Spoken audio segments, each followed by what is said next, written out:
ஒரு மனிதனுக்கு சுறுசுறுப்பும் பொறுமையும் அமைந்து விட்டால் அவன் எந்த நாட்டுக்கும் தலைவனாகலாம்.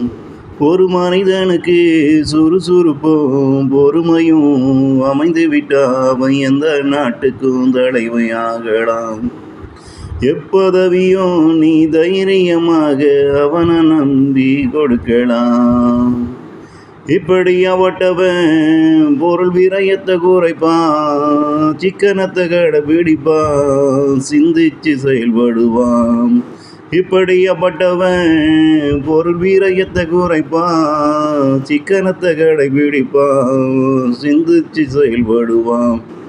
ஒரு மனிதனுக்கு சுறுசுறுப்பும் பொறுமையும் அமைந்து விட்டால் அவன் எந்த நாட்டுக்கும் தலைவனாகலாம்.